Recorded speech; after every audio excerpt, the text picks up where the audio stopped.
Welcome one, welcome all to a monstrously momentous moment in Malden, South Carolina.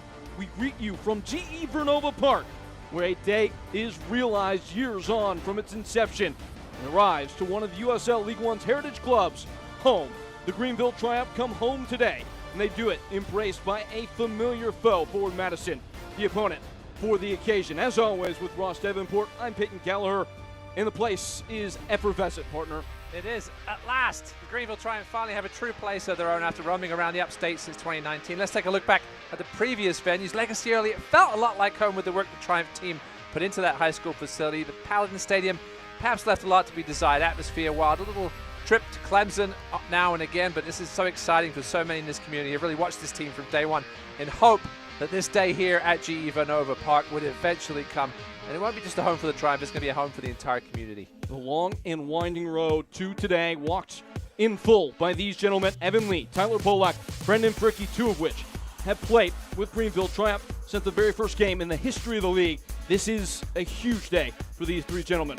This occasion, it really gives us a chance to give some well-deserved kudos to these three guys who don't normally find themselves as players to watch, but they've been pillars of this club for 7 to 8 years. Their blood, sweat, and tears have literally helped build this amazing stadium. And I know me and so many others are happy to see they stuck around to see this project come to fruition. Evan Lee, 93 home appearances for the Triumph. That's more than any player for any team in a home setting in the history of the USL League One. As for the opponent, Forward Madison, coming into this game off a big victory last time out against Corpus Christi, but been on the road for most of their campaign to date. Been a bit of a mixed bag. Yeah, 8 straight road games to start with. Managed not to repeat a single result in those 8 matches. 3 wins, a draw, 4 losses, including that disappointing exit in the Open Cup to Flint City. Back home, as you mentioned, Peyton, last week in their Breeze Stevens opener, produced their best performance of the season in the 3-0 win over Corpus Christi. Really should have been more like 6 or 7. As for Forward Madison and their marquee man in this game, Derek Gebhardt, one of the old warhorses of the division, the all-time leading goal scorer for Forward Madison, and 3 of those have come against this very same Greenville Triumph. Yeah, he's had plenty of success against the Triumph. The Swiss Army knife man scored last week from the wing-back spot, will feature further up the field tonight in a free role. Matt Glazer looks to use his speed and awareness to open up opportunities against the Greenville backline. It's been a bit vulnerable at times this season. The countdown clock draws closer and closer.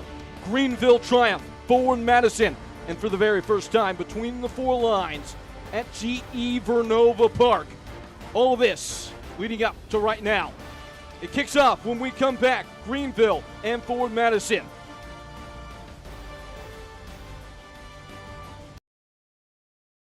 Optimism isn't sunshine and rainbows. It's fixing things, changing things, changing the way we fix things. Rolled up sleeves, breaking through, growing power to meet growing needs, working to run the world on smarter energy every day, taking power where the grid's never been, then getting up and doing it again. Because if optimism never stops, then change can't either. GE Vernova, the energy of change. My name's Adam Gorlitsky, the founder and executive director of I Got Legs. We help paralyzed athletes get access to exoskeletons that allows them to stand up and walk again. The South Carolina Educational Lottery allowed me to get an education and then use it as a springboard in really launching my organization. It all kind of connects back to making life a little bit easier for people. More accessibility means a better South Carolina, and a better South Carolina means a better you. It started with a painful play. Then a team that rallied. A surgeon who made it look easy. And a therapist who pushed just the right amount. Orthopedic care, from start to finish at Prisma Health. We're not just here to heal, we're here for good. Soy María, una de las asistentes que habla español aquí en Johnston Orthodontics. Estamos listos para brindarle un servicio excepcional y estar con usted en cada paso de su viaje dental. Llámanos y programa tu cita hoy.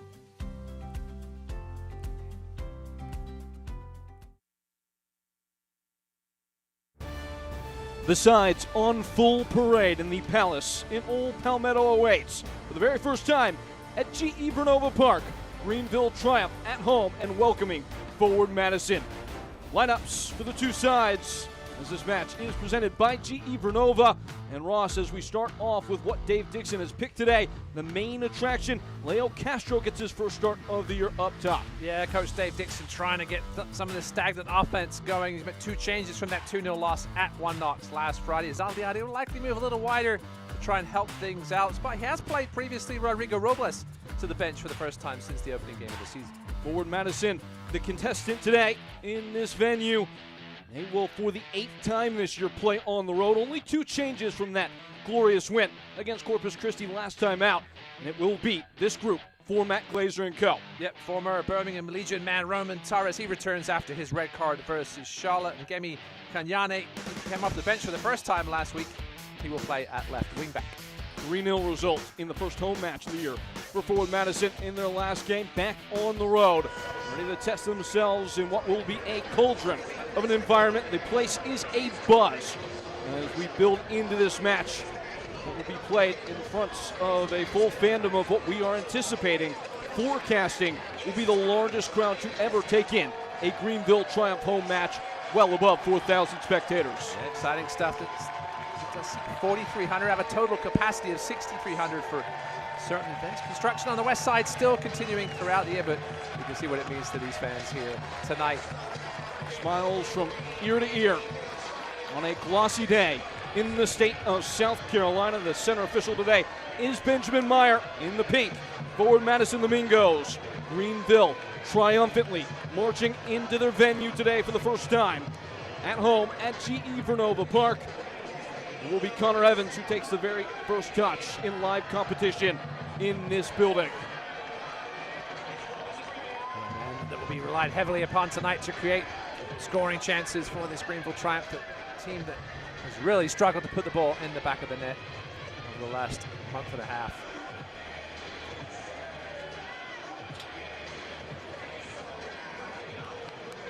You can see the surface here is turf. An evening of events comes to full life. Forward Madison, Greenville Triumph, for the first time at GE Vernova Park, the new home of the Triumph. Once more with Ross Davenport. I'm Peyton Gallagher, and Ross, you've been here every step of the way. You've watched this Greenville club come to its now maturity. Hard to imagine the emotions of everybody involved in getting to this present point. Yeah, you really have to give the entire organization throughout the years credit for how good they've been over the years without a proper home. We've seen what it's meant to teams throughout the USL, and now Greenville gets a chance to really build a fortress here. Again, it'll take a little bit to finish building it as the year goes on, but it'll be a beautiful facility when it's completed. Nomads, no more. And on the front foot, it's Devin Boyce, the former Madison man, who can't find a way through, but he's back on top of it. Bodies in the box for Boyce, is blocked out for a corner. Scintillating start a minute in. Liati starting centrally, perhaps maybe in a sort of a 4-4-2. Dixon going back to basics, just trying to get this offense clicking in some fashion. Good start here for the home team. Here's a Greenville side who have struggled for offense. Only 1 goal in the last 5 League One matches. In by Boyce. It's Connor Evans! Everybody rose from their seats, but so too did the ball. Fell beautifully to the best ball striker on this Greenville Triumph squad. Connor Evans, capable with either foot. Made great contact with the left. This one just rising over JT Holmes' goal. Man in the middle. Second year with Greenville was, in many ways, their big star a year ago.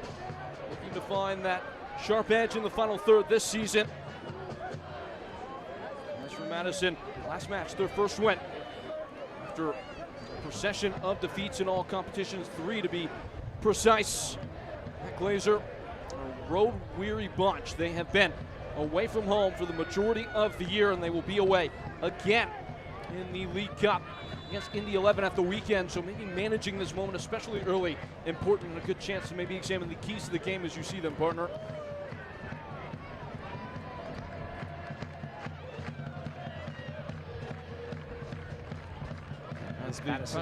This Madison team, obviously with so many changes in the offseason, returned 3 players from that 10th place finish last season after the great 2024. Kanyane. Gebhardt. And a trucking tackle.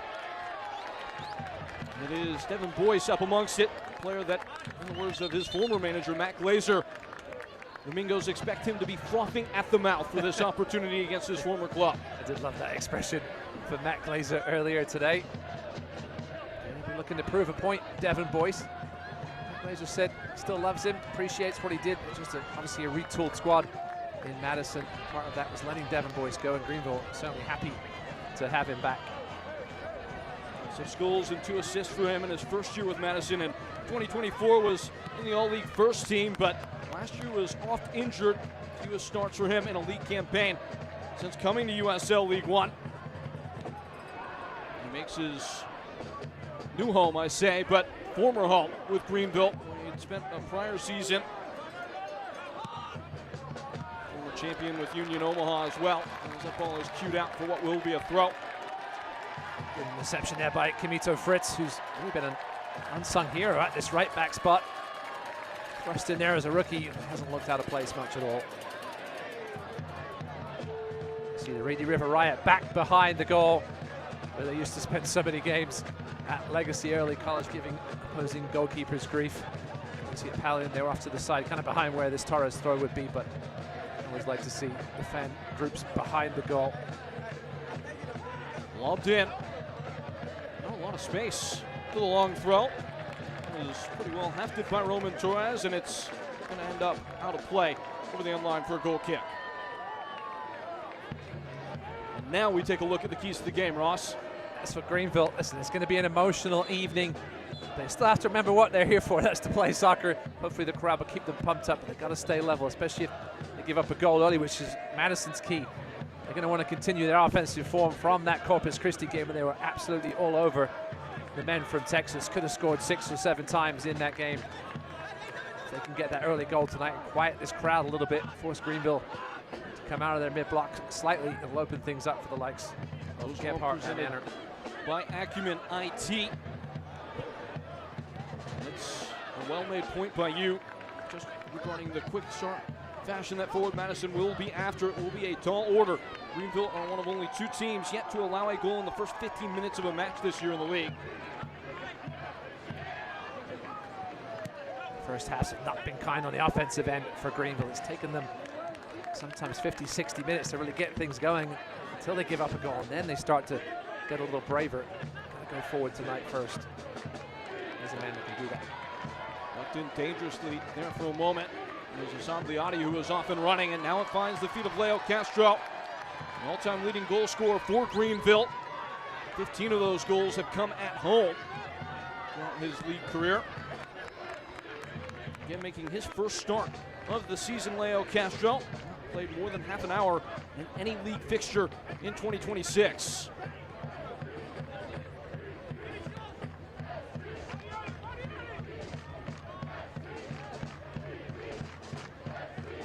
Fricky funneled back by Stephen Anor. Evan Lee has functioned in a pretty deep-lying role so far. I was about to say, it almost looks like Greenville are trying to match up a little bit. We saw him at left back in the last game, Evan Lee. It almost looks like they are going with the 5 at the back to match up with Madison with the 3 center backs of Lee, Paddy, and Seegers, with Fritz and Striegers pushing up even further. Those wing backs, interesting move by Dave Dixon. See, something had to be done and tried. That's a beautiful ball. Belting wide from Boyce and tethered by Segrist. Cut in for Azad Liati, who wriggles free at the end line and cuts it back in. It's out for another corner. Fritz and Segrist certainly have the engines to get up and down those wing back spots. So that really opens things up as well for the front 2. Looks like Liati and Castro.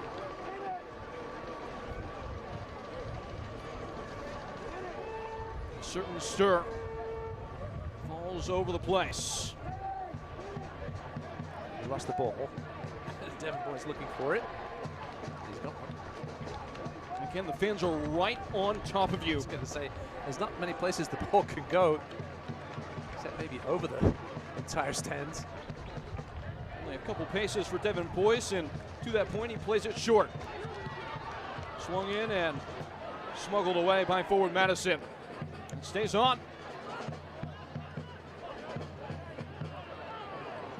Still workshopping a nickname, but we're calling it Greenville Goodison. You feel the breath of all the fans in full attendance. So we're seeing with these new teams coming in around the league, Portland, Boise, and their massive home support, what a difference it can make. These fans are right on top of you and making noise constantly all game. Kept on by Segrist, dodged away by Jalen Shannon. It's a real fight for it now. Somewhat of a narrow surface in Greenville, tuning that to their advantage. McCamey will scramble in and see it out. Kanyane. Roman Torres, who missed the last match with a red card suspension. He was toppled there by Leo Castro. The old vet is down. Just a little too anxious there, plowing into the back of Torres. Castro, you mentioned earlier, Payne, his first start of the season. A little too much energy here. Yeah, it's like Torres accidentally caught him on the way down with his leg. He's played the sport on 4 continents, Asia, Africa, and both the Americas. And his manager showing that faith in him to start him today, Leo Castro. There is Dave Dixon, first year at the helm with the triumph, and the one trusted with the responsibility of starting this new era. So it looks like we've hit the hydro break. Just taking advantage of the Castro injury, getting a brief bit of water here. Yeah, so looks at this as match day 1. Match day 1 in the stadium, but a chance to really shake off this poor recent run of form. As Castro back on his feet, good to see. He only got to train on this field 1 time before this game. You say the hydro break, stoppage in play. Players getting plenty of water. Everybody taking this one in, drinking it in, if you will. And they gave away those free green t-shirts you see there with the Vernova Park on the front. It does feel like it's the start of the season in some ways for Greenville.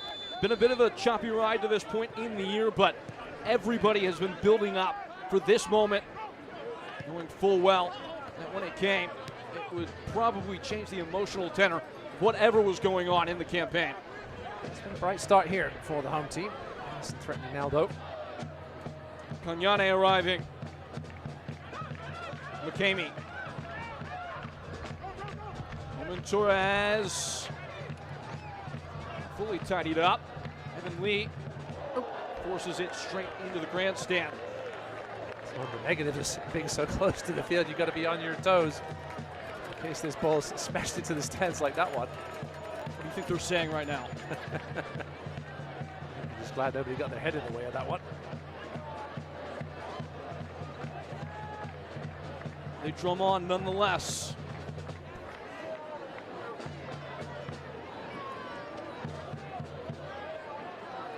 It's the first of 3 home games in 4 for Greenville. And they got a nice little ticket package going. A bunch of games together.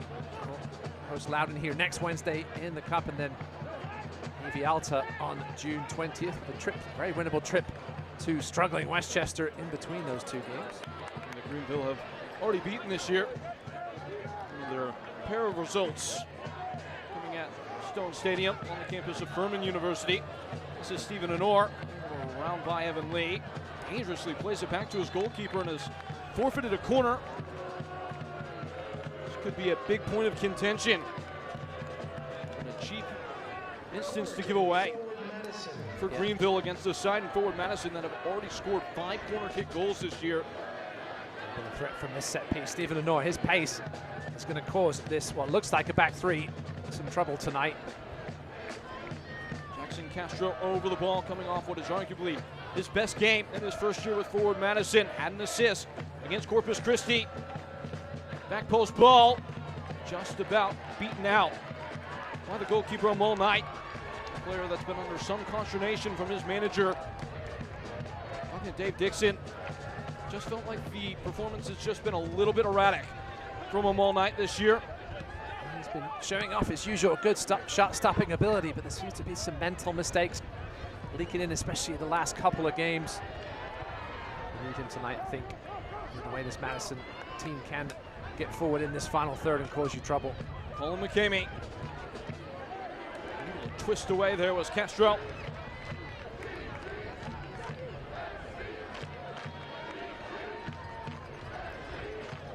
Marching to the attacking end, Liotti.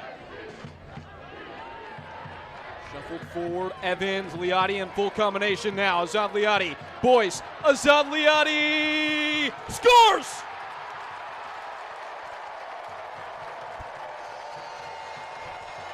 Azad Liotti claims his place in the pantheon of triumphant greats. 1-0, the first goal ever scored at GE Vernova Park.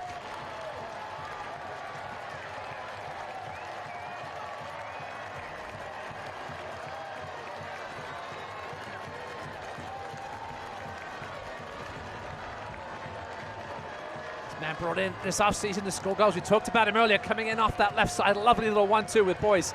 And this is a composed finish in the far post of JT Harms. Laddie giving it a little look. Couldn't have finished that one any better. It had to be perfect, and it was. Go Greenville, the triumph. They made sure it would be them.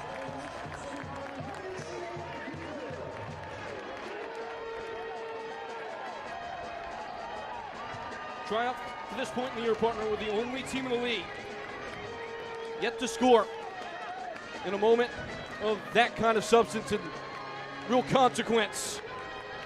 They jump on top of the opportunity, and it will be a change early made. Leo Castro coming off. And it will be Rodrigo Robles that replaces him. Yeah, must have taken a heavier knock to the head than we initially thought. Castro unable to continue. Obviously bitterly disappointing for the veteran here, leaving just under 15 minutes into this game. His first start of the season ends very, very quickly. But Rodrigo Robles, obviously, plenty of minutes this season. Now Liotti will have to move centrally there to replace Castro. Robles will likely sit just behind him. He may go out left too, though. He could be effective on either wing. He had been the only player to score for Greenville in this drought of offensive attack. In fact, prior to that goal from Azad Liotti, preceding him coming on, Rodrigo Robles is the only man to find the back of the net in the last 66 days for the Triumph. Well, the problem is now you've practiced all week, assuming that Castro is going to be able to go at least an hour, and now you're having to change tactics just slightly, perhaps. If you're just now joining us, Azad Liotti etches his name in the history of the Greenville Triumph as the first player to score at GE Vernova Park. Such a well-worked goal and something we've been waiting to see from this Triumph team. And Matt Glazer was worried about Greenville on the transition. That opportunity started slowly, but it finished with a bang. Kanyane trying to get it right back for forward Madison. McCamey, Gebhardt, time to turn. Taking no chances there, Devin Boyce.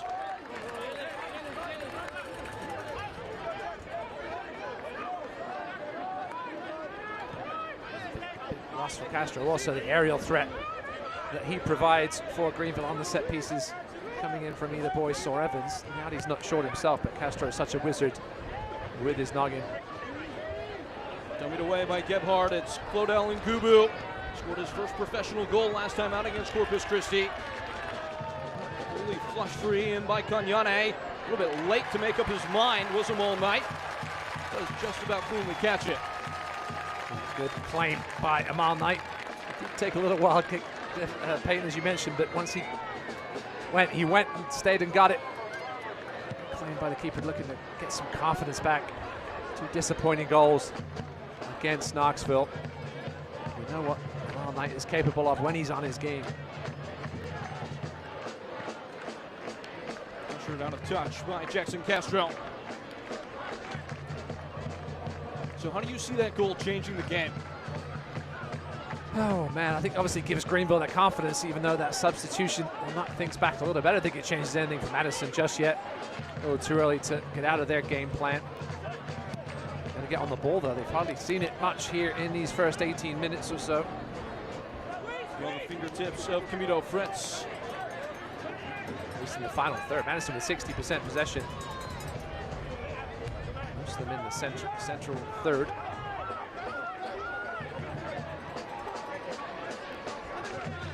Evan Lee.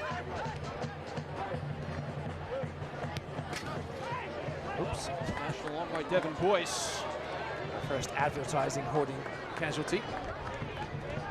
That's certainly going to be an issue at this field.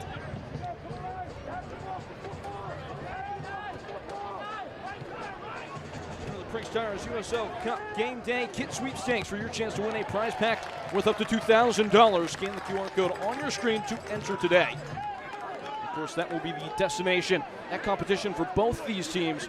Up next against USL Championship opposition, it will be Indy 11 on the road for that man's team, Matt Glazer for Madison. 1-2 away from home after getting that first home league match.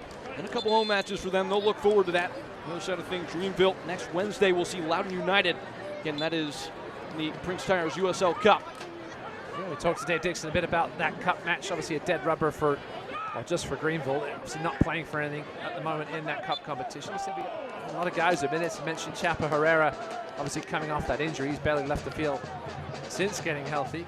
So we'll get a few guys some rest. We've obviously seen the change of shape tonight. Maybe that's something they continue to look at in that cup game in a week's time.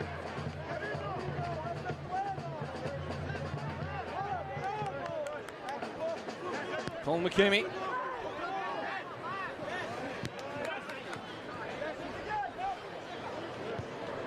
Kevin Carmichael. Jalen Shannon, a lot of reservist players maybe in the initial calculus for this forward Madison team. In the back line, still without A.J. Edwards, still without Turner Humphrey. Two of the center backs that they brought in this year out of the USL Championship. The team that was fully remade for forward Madison. Evan Lee holding off Stephen Honor quite well there. And drawing the illicit contact. Good work there by Evan Lee.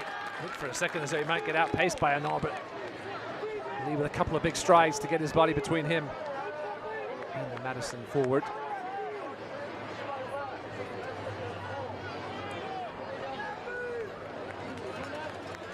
How do you feel about that stroke painted by Dave Dixon so far in the game? It feels like Evan Lee has had a very fluid role at the right side of that back three. Yes, there's a man that can play absolutely anywhere. He'll tell you 10 is his best spot. But I think I like the idea of this three center backs. Obviously, Anthony Patti naturally left-footed, so he slots in nicely there. Daniel Wu on the bench if needed. He's athletic enough to play in a back three as well.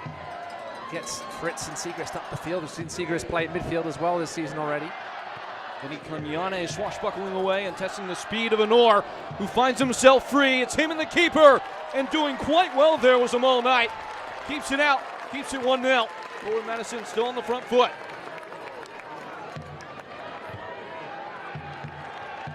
Bundled out over the end line by Eddie Manjoma. Goal kick, gratefully taken. As you see Brandon Fricke there talking to Evan Lee. It's just the bounce a little bit and then lost his footing. Mal Knight committed early, had to come, made himself big. He had some help with Patti back on the goal line as well. We've seen him there recently. Unfortunately, he used his hand and got sent off. Didn't need to do that tonight. Not a good confidence play from Amal Knight, although he's a little frustrated here. Anthony Patti. Well, if the goalkeeper played this pass on the ground to Anthony Patti, who did handle it, it would be a handball, and I think that's what the referee is assessing here. Oh, well, some Madison fans might be a little upset at this decision to allow him to retake it. I wasn't paying much attention. I was waiting for the ball to be kicked. I was thinking about that previous big save by Amal Knight. So something you see in U10 rec soccer, Pate. Did look like, upon review, Amal Knight rolled the ball over. Okay.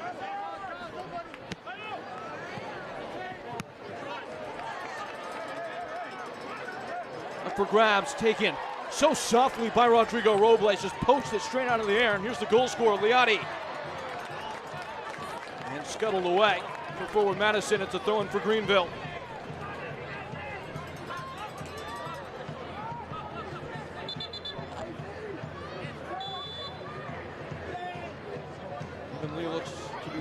movers and taker. A little bit more room on this side.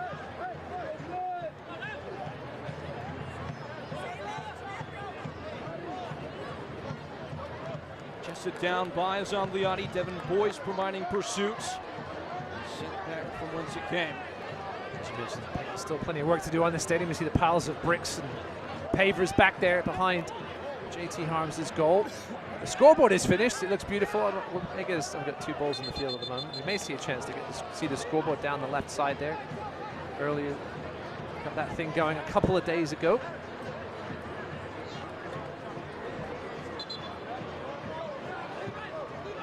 Plenty of work to be done on the west side of the stadium as well. They're going to be able to host concerts at this facility.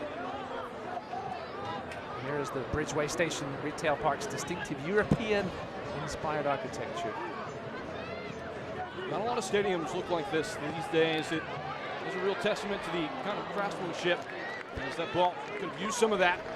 Knocked away for a throw. Yeah, similar to Fort Wayne, we'll see changes almost every home game, I would imagine, for Greenville as we go along this season. No suites just yet, but we've got the temporary suites there behind under the tent.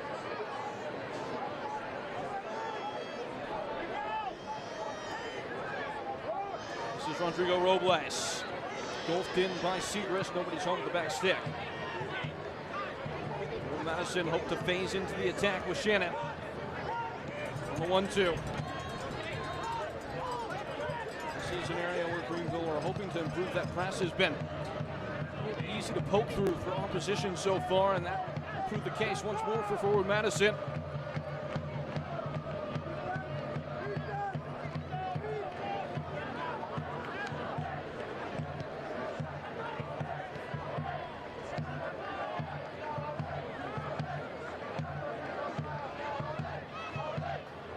Dancing into the attack, Ngubu. Has so far been as if Derek Gebhardt has played underneath both Anor and Ngubu as more of a 10 with 2 strikers. It's always a guessing game when Derek Gebhardt's in the lineup, exactly where he'll pop up. Change as the game goes on as well. So Shannon playing more as the left centre back at the moment as well. So Fritz here tracking back, as he's going to have to do as this wing back on occasion.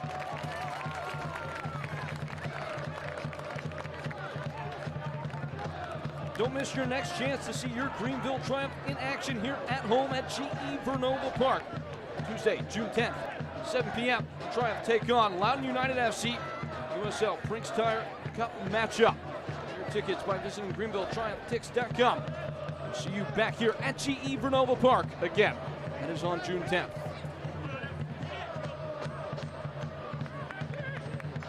Not much room for the subs to warm up here on this side.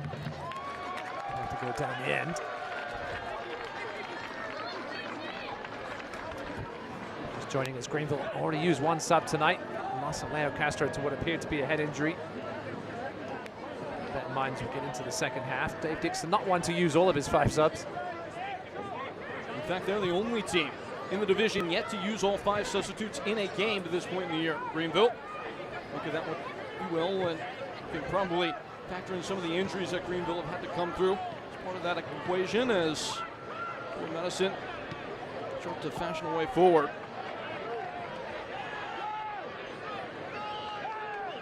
And the long-termers, DJ Benton and Toby Sims. Greenville pretty much back to full strength, nearly back to full strength, I should say.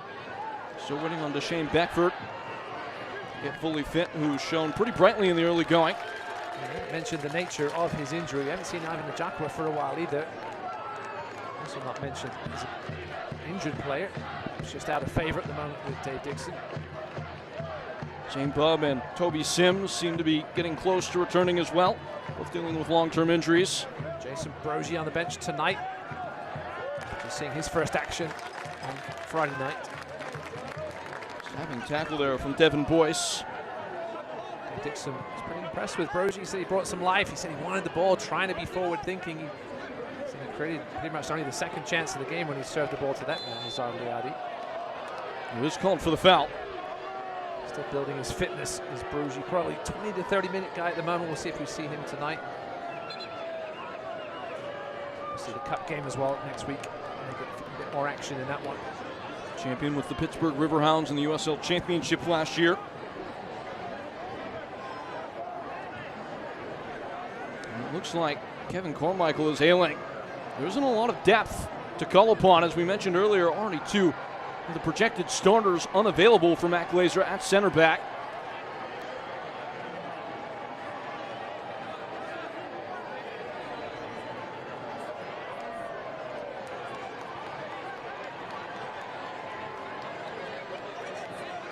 Madison did just bring in Bibi Karamoko from DC United, but that's an attacking addition to the outfit. It does look like Kevin Carmichael will continue. He's trying to get that shoulder going, just landed awkwardly in that last challenge.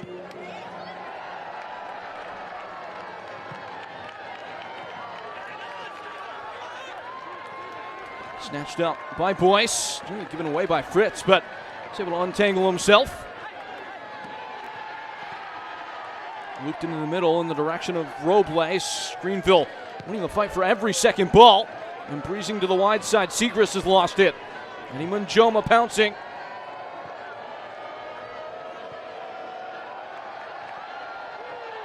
Players going down in the heap everywhere, and Sagliati is in serious agony.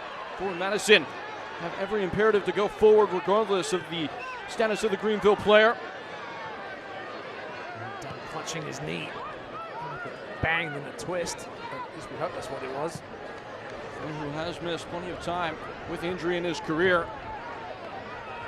Castro wielding beyond the grasp of Brendan Fricke. Dodged back by Connor Evans, but not fully clear. Off a hop. And wisely kept out and free of a corner by Segrist. The referee can stop play now if they choose. Liotti still not back involved with the play. Just took a brief look to referee Meyer, and he is going to call a halt to things here. Go silent. He's back on his feet at least. Seems to be in decent spirits. He wanted the foul, didn't get it. Referee said the Madison player got the ball. Liotti said he got me as well.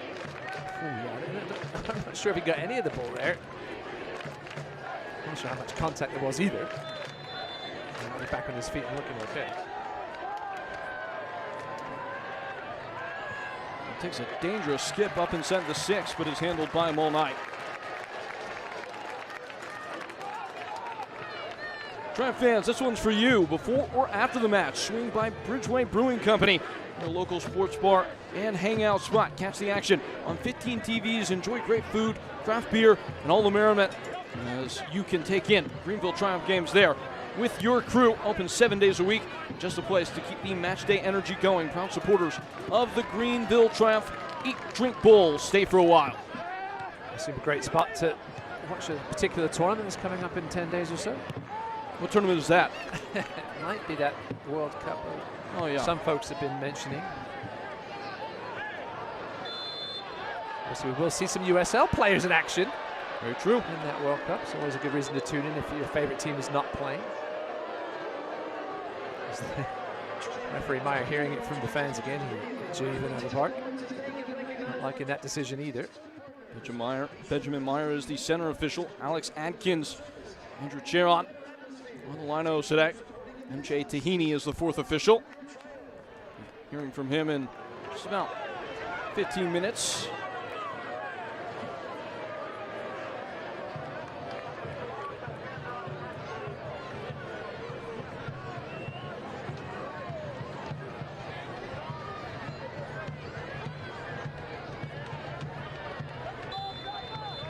Now, Ford Madison are the only team in the division who have scored as many dead ball goals as they have live play, 6 of each. Won't come off there. Kanyane guiding wide.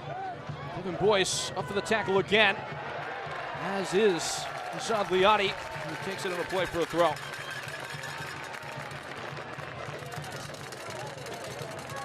Kevin Carmichael staying up from that set piece and feeling that challenge from Liotti. Greenville man getting a bit of frustration at not getting that last decision out of him legally. Palmetto slashing through the sky behind the Greenville goal, and there's some contentious words being exchanged between the goalkeeper, Mol Knight, looks like Odell and Gubu. not afraid to express his opinions on occasion with opposing players.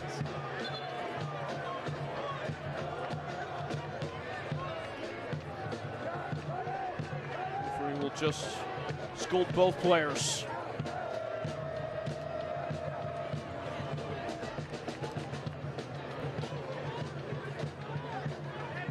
Take a look at it here. You can see Mal Knight getting a little frustrated with Shannon Shattuck, and then the shove. Mal Knight's got to be careful. The refs might have given him a card for that shove. Speaking of the World Cup, some wrinkles in the laws coming into that tournament. Obviously not going to be in League One play this season.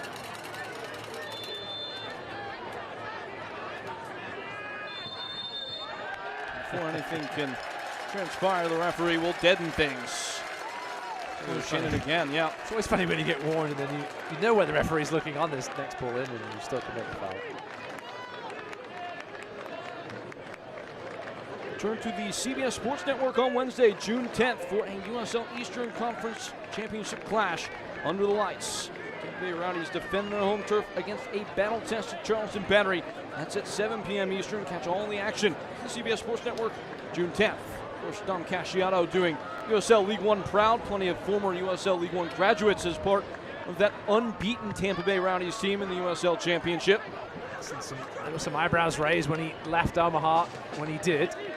Such a good squad he put together there, and he's continued to thrive on the west coast of Florida as Dom Casciato. Liati, like Castro got a nibble out of it. Nothing more, and Greenville will retain.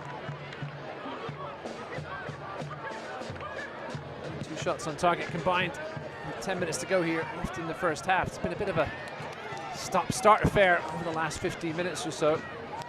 And the team being able to ball on the ground and create some stretches of possession. Down by Liati. He put his name up in lights as he goes down once more in a heat. Nice and clear the lines. Does seem like the surface is playing pretty quick. A couple of players take a tumble on it, lose their footing slightly. It's going to take a little while to get used to. Both teams, you mentioned Greenville, you've been able to practice once on it.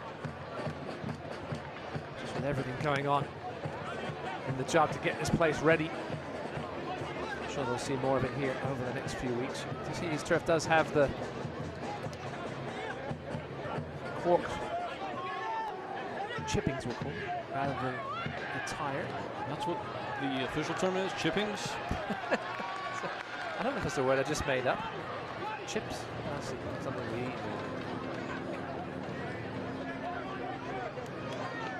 That being said, what's the USL Championship in Spanish on TUDN, the nation's leading Spanish language sports network, the USLChampionship.com, the complete USL TV listings. I wonder what chippings is in Spanish. Stephen Honor. You know what I was trying to say? Yes, I do.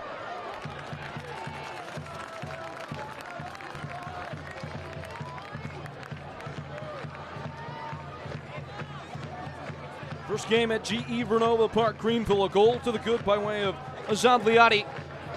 Scored in the early going. Was again projected to be a record home crowd for Greenville to provide the ceremony for the first ever home match at this long-awaited home venue. Yeah, we hope to be able to give you an attendance later on this evening. Mentioned 4,300 being the seating capacity, but they did sell standing room tickets starting yesterday, as you can see behind the seating sections behind the goal. People enjoying it from back there. Great view as well.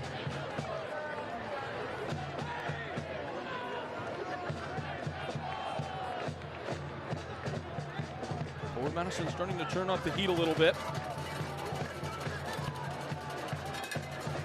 Yet to report that first actual inquisition and testing of the target of Amal Knight in Greenville. That's well worked. Ngubu, McCamey, Kevin Carmichael, and Shannon repelled for the time being by the triumph. Liati was hot on the heels of a cool and composed Kevin Carmichael. A sweeping switch of play. Castro curling one in just beyond the reach of Stephen Honor. He has had a taste for goal lately, goals in back-to-back matches for him. Not to wait, at least in this moment. And he's become a fixture up top for Matt Glazer. Just a little out of his reach. All night still with just the one save so far. That one when he came out nicely, made himself big.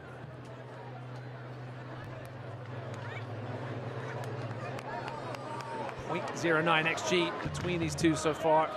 The 38-minute mark hasn't been an offensive night so far. A balloon of a ball into the middle of the park. Greenville with a lot of friendly faces to meet it. Liotti. And this is an area where Dave Dixon has really impressed upon his team. Wants them to be able to congest one side of the pitch, tilt it that way, and then switch it into open space. Never fully got the ball reversed there, though. So what led to the goal was that quick passing. It looked like they were going that way again, and Liotti just went backwards with it a little bit, stalling the attack, which then fizzled out. Neil Castro was the chosen starter today for Greenville. His venture in the contest pretty much ended at the scoring of the goal. Picked up an early knock and was substituted out for Rodrigo Robles. Changes the calculus up front for Greenville with less of a big body hardpoint to play into. Liotti's in the middle, waiting for it and reflecting the ball right back to Camilo Fritz, who's in behind and going early with the cross to no one in particular. Not sure if Camilo Fritz looked up or just sort of played that ball hopefully into the path of Robles. I'm saying it wasn't quite there yet.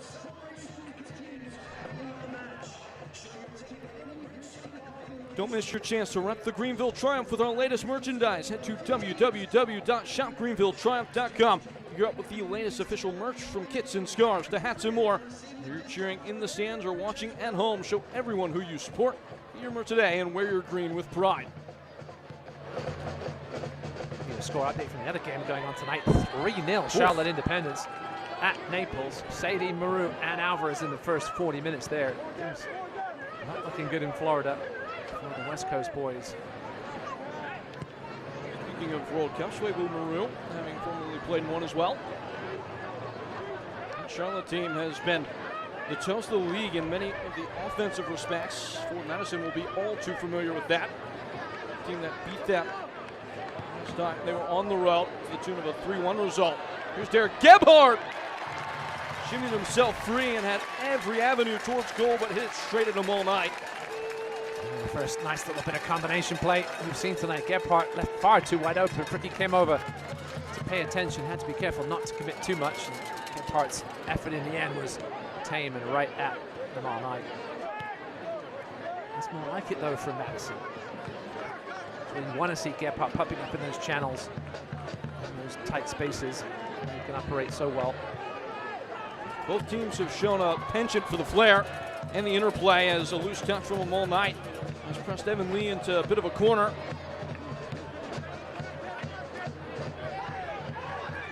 Hustled forward by Fritz. Recovered by Derek Gebhardt. It has been a bit of a phone booth fight. Every inch has been contested.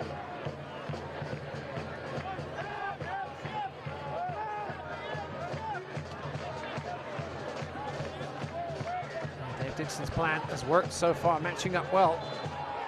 A banging tackle. Roman Torres, who is just back with the team after serving a red card suspension, where he was sent off against Charlotte. No caution so far for either side.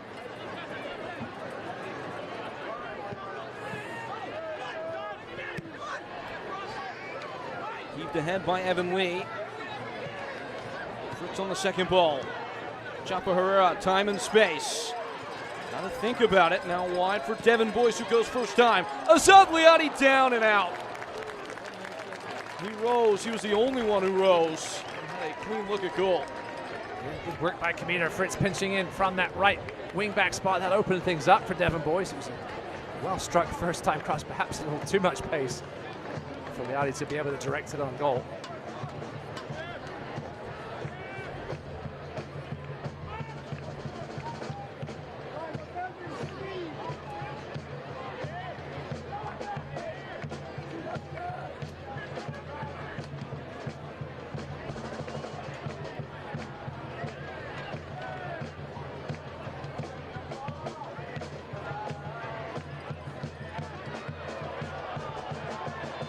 Battle is won by Greenville, and the referee saw something he didn't like. Handball on the ground by Stephen Honor. He wanted a foul before that, though. Didn't get it. Greenville could feel a little aggrieved they didn't get the advantage there. There's a chance here, though, for us to get forward. Rambling ahead. Battling right through the tackle was Rodrigo Robles. Now picking up the baton, it's Connor Evans. Greenville set up shop in the final third for really the first time in quite some time. Patrick Segrist. Back, and does it look like Claudel Ngubu was about to canter away? That's going to be the first yellow of the game for stopping a promising attack shown to Patrick Segrist.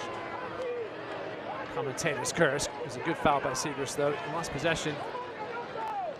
Never going to win that physical battle with Claudel Ngubu. Ngubu's acceleration has proved a big problem in moments for Greenville so far. He hasn't had a ton of space to work in, though. He's back 3 or 5, however you look at it. Has done a good job for Dave Dixon as we approach halftime here. 4 goals, 6 assists for Ngubu last season in college at Central Florida. What a good talent out there at UCF team in USL League One this season. Greenville will be all too familiar with what Luca Dorado can do out of that program. Zane Bubb as well. Right at UCF. That's a good touch. A useful ball ahead. Connor Evans playing provider. Oops. Things have been feisty.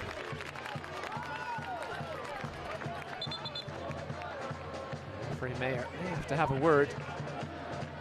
A few too many challenges from behind. Nothing of the nasty variety, but they've been racking up for both teams. If you're just now tuning in to our contest so far, this is the first goal scored in the game and in this arena. Azad Liati in the early going, making it 1-0 and doing so historically. Yeah, timed his run beautifully. Carmichael kept him onside, and the finish was exquisite. Third goal of the year. He had never scored in 6 prior games against Forward Madison, but another pelt on the wall.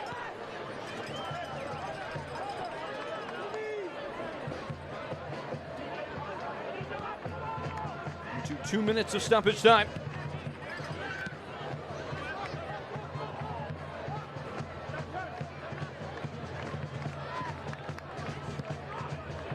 Slope down towards the attacking area for Greenville Triumph. Devin Boyce will give it a fight. Driving too hard at the back of Kenny Kanyane.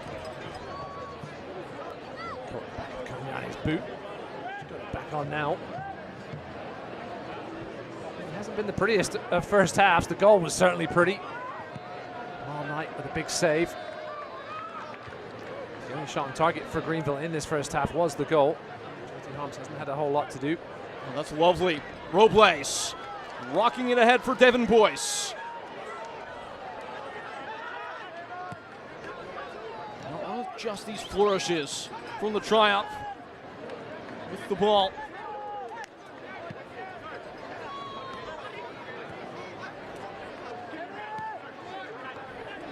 Repelled at least for the moment by Forward Madison at the feet of Fricky. Unleashing down towards the corner, Kanyane swings a leg at it. Maybe smartly going over Roman Torres to win the foul. I don't think there was a ton of contact. Somebody's going to get a yellow, and it looks like Devin Boyce for some dissent, perhaps. Still time to take a yellow with just 15 seconds left in the first half.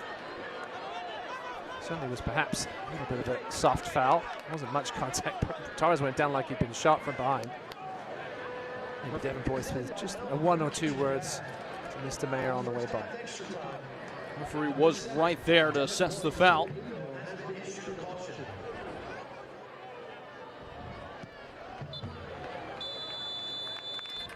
And we sail into the break. Greenville, guided by the hand of Azad Liati, who gets the first goal at GE Vernova Park, and it's 1-0. Greenville will be the happier team going into the break. That man's strike, the difference, but plenty to work on during these 15 minutes in the locker room to improve the quality of soccer into the second 45. We hit the intermission. Plenty to come at the halftime report. But for now, Greenville triumph. A goal out in front exactly where they want to be. 1-0 is our score. The Upstate Spine and Sport halftime report coming up. We sit 1-0 Greenville in front of Forward Madison.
At the break, those folks taking it all in. 1-0 Greenville out in front of Forward Madison in this momentous first ever home match at GE Vernova Park.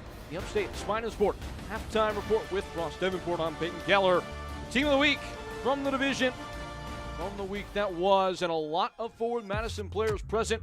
Claudel Ngubu and Derek Gebhardt for playing their part in that rollicking 3-0 defeat of Corpus Christi. Both land in the team of the week. Yeah, lots of offensive talent on there. Derek Gebhardt obviously gets in as a defender because he was playing at quote wing back. Ryan Giba, he's obviously always a threat to get forward as well. JT Kamara coming more off the bench for Portland of late. Always effective and always fun to watch. Scored that huge goal in the last game for Portland that helped them get the result. They are also in action here tonight as the USL League One season takes its full shape.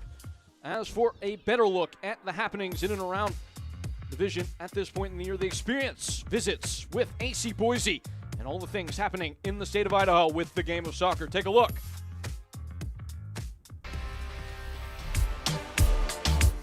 Before the World Cup can begin, 48 national teams need a home, and home is a lot more than a practice field. They wanted a beautiful grass field and in a sort of secure facility with great access to gyms and all the other pieces around. Dan Rutstein had the honor of handing the keys to Orange County SC's entire facility to the U.S. men's national team. Why does it matter to you to have the U.S. national team at your facility? Look, if you can't get excited about a World Cup, then we shouldn't be in this business. It's obviously an enormous opportunity. We're happy for them, it's a great facility. We're happy for us, we're happy for our fans, so we can be talked about in the same breath as the home nation in a home World Cup. Orange County is joined by the Oakland Roots, who will host the Australian national team, and the Tampa Bay Rowdies hosting first-time World Cup team Cape Verde. When clubs spend multiple weeks in one building, the facility must accommodate an entire support system, not just the players. In a large country like the United States, travel can take a toll. Cape Verde's Tampa home sets up short flights to Atlanta, Miami, and Houston for its group matches. Australia will play matches in Vancouver, Seattle, and nearby Santa Clara. The U.S. team's longest journey is Seattle, sandwiched between two group matches in Los Angeles. But as the World Cup takes place, it's business as usual for the USL Championship. For Orange County, a worthwhile temporary adjustment. We're still training next door. The short-term pain of being not allowed to use our stadium for the medium and long-term gain of working with the US national team, we could never say no to an opportunity like that.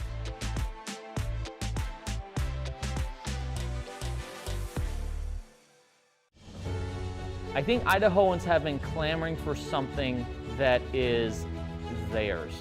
I feel a big sense of responsibility to do this right. You only get one first season. For me, without soccer, it's like there's no air. Having it here, I feel like I can breathe again. Boise's never had anything like this.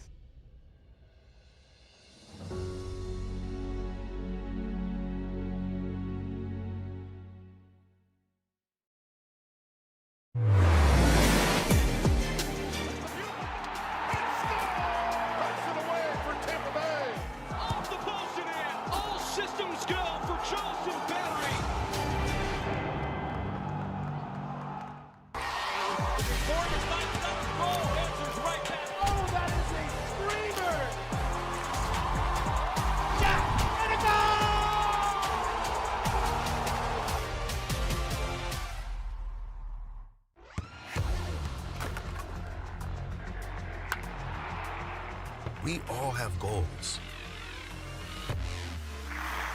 But let's be honest, most of us aren't going to be professional athletes. But if your goal is to finish your degree, we can help. Come to a university that puts your goals first. Bellevue University, your partner in finishing goals.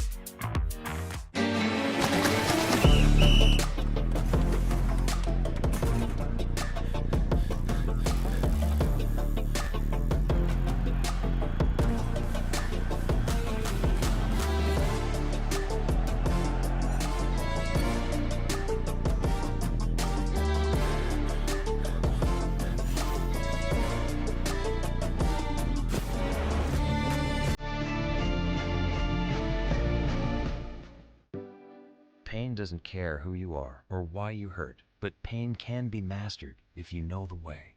Fight back with Tiger Balm's legendary herbal power. Trusted for over 100 years, our proven blend of camphor, menthol, and essential oils tames pain with the strength and speed of the tiger, so that you can rise above pain and get back to living. This is the way of the tiger.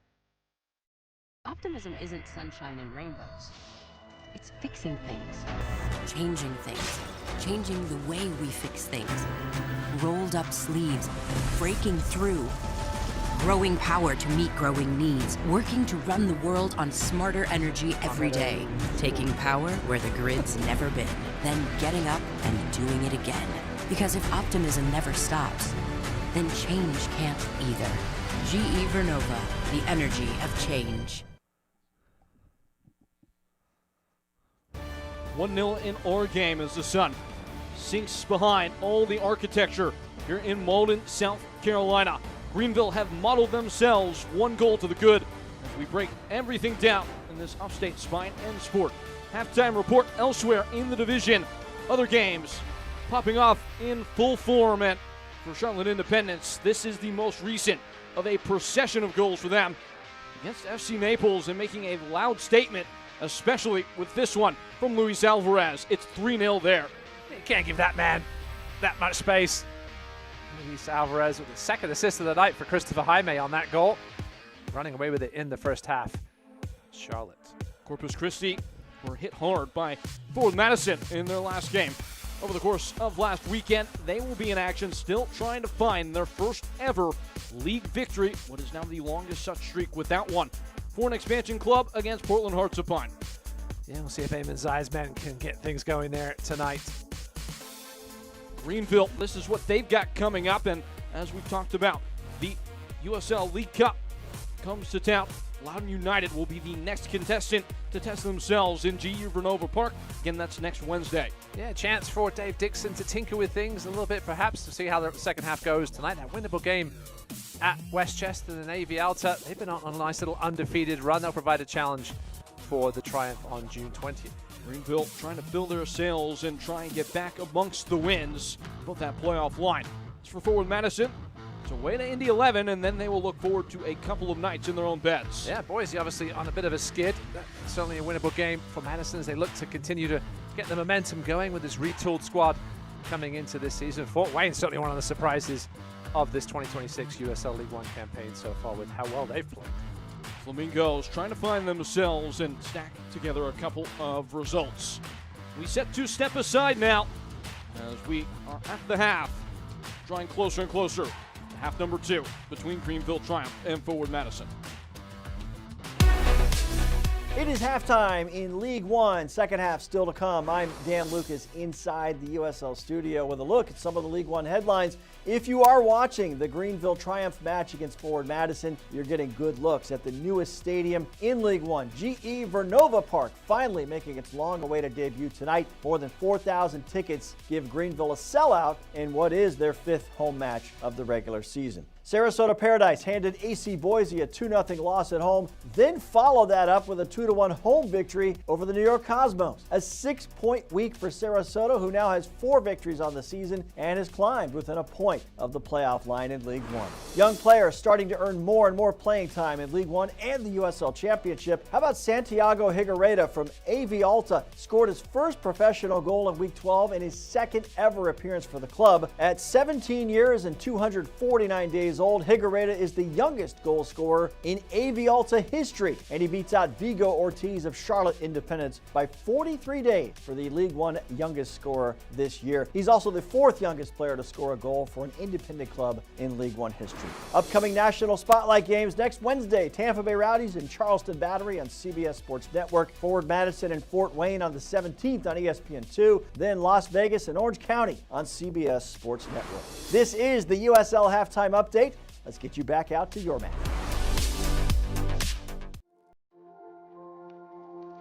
Welcome to Wood Creek Dental, where dental care is a family tradition. For over 40 years, we're proud to be a family-owned practice, serving the community of Greenville, South Carolina. At Wood Creek Dental, we believe in quality care and exceptional service. Our experienced dentists and dedicated staff are committed to your oral health. We've invested in modern technology and have created a relaxing atmosphere for your comfort and peace of mind. We prioritize your experience in our calm and caring atmosphere. Our commitment to providing you and your family with exceptional service is at the heart of everything we do, and our patient-centered approach builds relationships based on trust and confidence. Experience the difference for yourself. Wood Creek Dental. Dental care from our family to yours.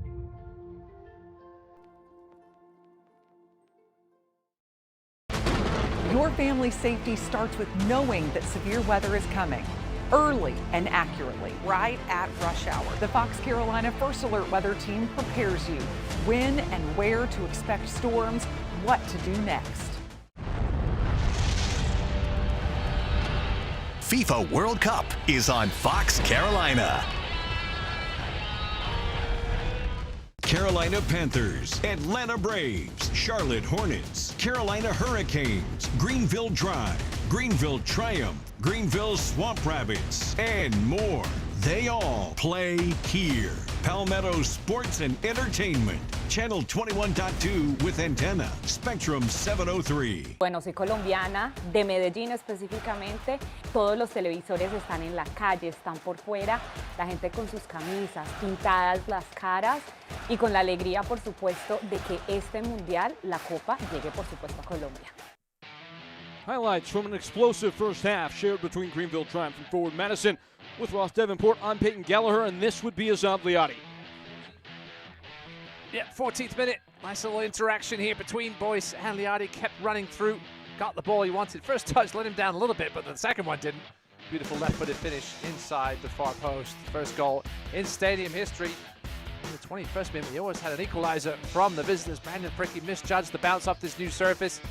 In comes a Nor, but out comes Amal Knight with a monster stop for the Jamaican. And into the 41st. Derek Gebhardt, a player to watch for Madison, with his really only good chance of this first half, kind of scuffed this chance right at Knight. And that would be all that we could see in the first half of substance. The two shots, both of them on target for forward Madison, but nothing that's really caused a serious threat yet as they try and chase this game. Yeah, combined XG of .22. That really tells the story of this first half. Plenty of time for both teams to get things going in the final third here. Obviously, Madison will need it if they want to try and get out of here with at least a point. Greenville only one shot on target. That's all that was required to puncture. As the two sides reconvene and recommence here at GE Vernova Park. It was a fizzing atmosphere in the first half. Now that the teams have had a chance to maybe take inventory a little bit, interested to see how that influences the tempo. Yeah, Greenville have to be better with their technical passing, under 70% in both passing accuracy and in the opposition's half. Madison outdoing him in both those categories. Greenville needs to be better. Obviously, both teams getting used to this turf. Now for forward Madison, if there is anything that would cast a bit of a looming shadow over top the task at hand, only 3 second-half goals for them. That is the least of any USL League One team to this point in the year, but Claudel Ngubu did score one in the second half against Corpus Christi on Friday. Greenville trying to get back up amongst the wins, winless in their last 5 in the league with 1 draw and 4 losses. Their 2 victories this year have come, though, at home. In our earlier matches played at Stone Stadium, at Furman. This is an imperative 45 minutes in the season of the Greenville Triumph, it feels like. And we'll see at what point Matt Glazer goes to the bench. Not a ton of attacking options. Obviously, Derek Gebhardt can move a little more centrally and forward. And Edwards still out. BB Carmoka, we could see him for sure in the second half. For now, though, both teams remaining unchanged out of the dressing room. Greenville did use that sub in the first half. Leo Castro coming off just after the goal and replaced by Rodrigo Robles. Things come back to life here in Malden. 1-0 to Greenville and 45 minutes in front of them. It's a clumsy challenge, and we've already had one head injury in this game. Robles taking one off the back of his skull there. Appears to be okay. He was the substitute, Rodrigo Robles. And Castro just got tangled up, fouled. The Madison player then got accidentally kicked or kneed on the way through. Didn't go much longer after that. A miscommunication there between Robles and Segrist. The ball dumped out of play, and that ball is a Select ball, and Select is proud to be the official match ball supplier of the USL Championship. From the grassroots to the pros, Select is there every step of the way. Visit us.select-sport.com for latest Select product specials and more. Select, Ross, what did they say about it? It is the player's choice. Here we have it. McCamey. With his hair and his socks down, McCamey looks like he just came out of the English Northern League. Robles! Right over top the ball. Segrist on his horse, and he did chase it down. Able to fully hawk it back, though, for Greenville. 4-0 Independence early second half there at Naples.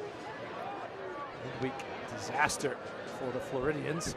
Fireball to start for them, Charlotte. Not only in that game, but in the league this year.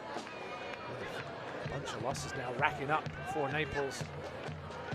Some tough opponents, though. Spokane, Omaha, Knoxville. Every team in the division has had a moment of tremble, had a moment of upswing, as that is just an uprooting tackle from Brandon Fricky, confiscating the ball from Gebhardt. And now loosing himself is Liotti. Robles recovering. Robles making up his mind and picking out Devin Boyce. Just a heavy touch. Brandon Fricky had to time that tackle perfectly. Started the transition going the other way. Robles was looking for options. Madison wasn't going to give him anything too clean cut. Found Boyce, but he couldn't get the ball out from under his feet. Perhaps should have just poked it. Getting a sniff is Rodrigo Robles and forcing into action. Defensive effort of Kevin Carmichael. And Nora unable to turn free. Robles does that so well. He loves to hassle people from behind. Dixon trying to keep his balance with these advertising hoardings here on the near side. Just now realizing with how close the confines are, there isn't really much of a technical area. No, I was mentioning earlier with those subs warming up. Mikel Arteta's worst nightmare. Certainly wouldn't pass in the Premier League, but it's Greenville's home. They're going to make it theirs, make things as tight as they can. Mentioned how close they are to the field, and these stands are pretty tight, as you can see from the angle here. Pretty steep, I should say. I think that serves everybody. This venue dug into the ground, fans right on top of the field. It should create that kind of acoustic that you've come to know across all levels of the game that you romanticize. Keep these fans showing up as well. A bunch of home games coming up here. The weather beautiful in Greenville this time of year. A direct line of approach. Jamal Knight is all over it. And there is just the lingering thought in the back of the mind of danger. Stephen Honor in his pace to get in behind. That's the one risk you take with these back three. It might look like he was a good half yard outside the penalty box there. Just relieved to the opposite goalkeeper, JT Harms.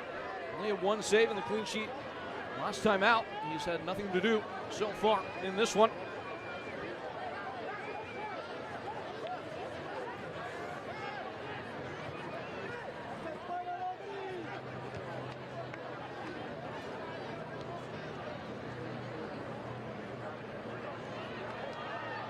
Gusting forward was Gebhardt. Kevin Lee will extinguish the threat, throwing for Greenville. I think a good catch there by that dad protecting a young daughter. As he always should be. Love that second goal here. Some off the ball nonsense going on.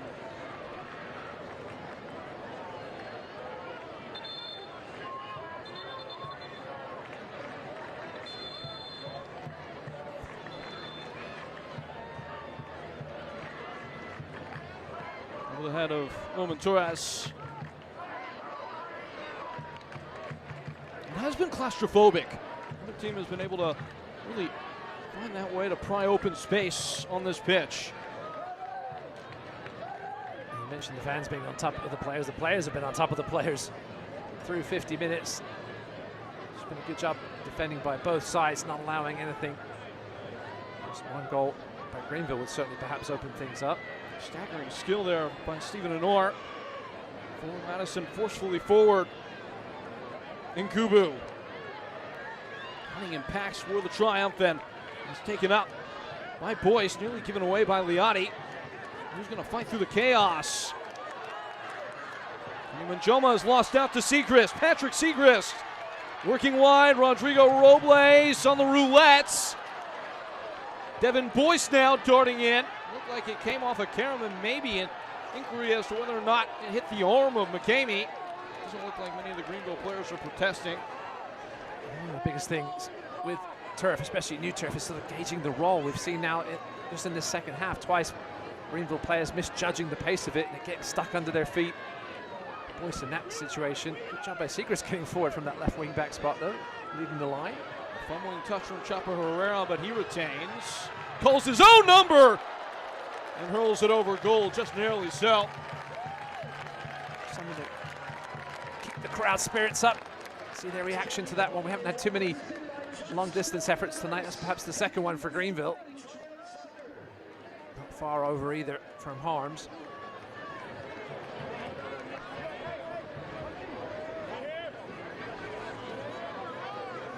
A special thank you to our food partners for helping fuel Greenville triumph throughout the season, supporting our players on and off the field. Greenville, stock chock full of fine eateries. I believe a restaurant just got a Michelin star in the Greenville area. Certainly one of the best towns in the southeast for culinary things. Haven't heard much about the culinary offers at GE Vernova Park yet. I'm sure we'll see some reviews from the fans after tonight. You were going to say something about Madison, Wisconsin, and I was just going to respond, cheese curds. They are delicious.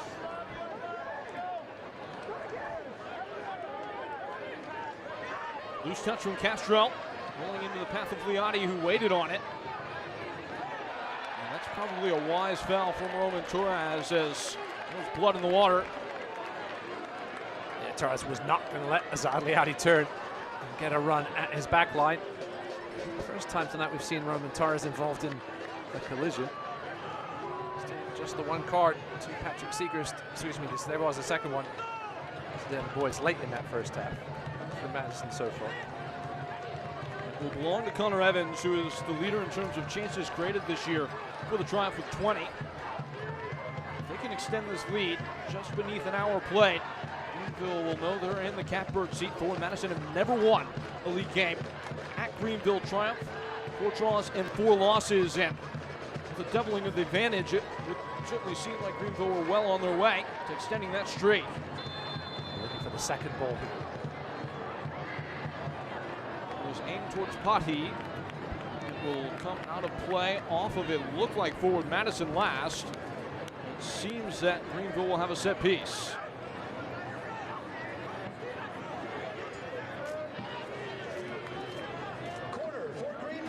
It is a long throw, is wedged as far into the corner as one can go. Greenville hoping to light up the night once more. Knocked down into a dangerous area right at the heart of the 6. Connor Evans able to get himself free and clear of Stephen Honor, who did so well to hound him into the giveaway. It's a goal kick. Soccer season is here, and SeatGeek is the official ticketing partner of the USL. Get all your USL tickets and more from the #1 ticketing site, SeatGeek, your ticket to great seats, and there's not one available here tonight at GE Vernova Park.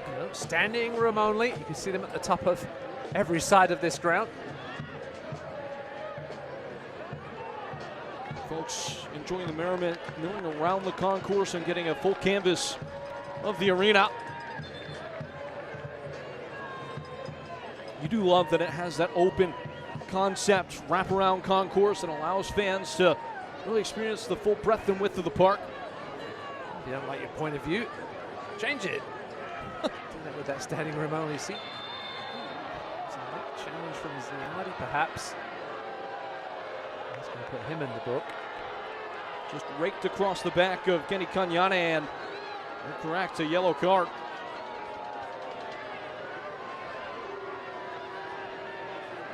Now for Greenville, especially with Castor off. Now there's some things to think about. He's got to be careful the rest of the way. Speaking of which, you'd think this early in the season it would be too early to be thinking about these kind of things, but that's already 5th yellow card for Azad Leotti this year in the league. Start to wonder about accumulation in the near future. There's a concern.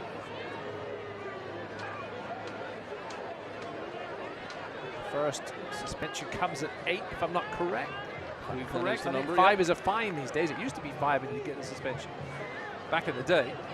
Just for those keeping count at home, Devin Boyce already booked, as well as Patrick Segrist, so a couple of Greenville players skating on thin ice. The way Devin Boyce goes into tackles is perhaps the one Dixon would be most concerned about.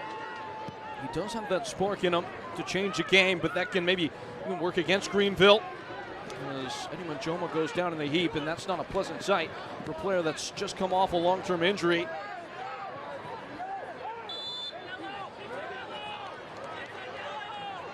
Oh no.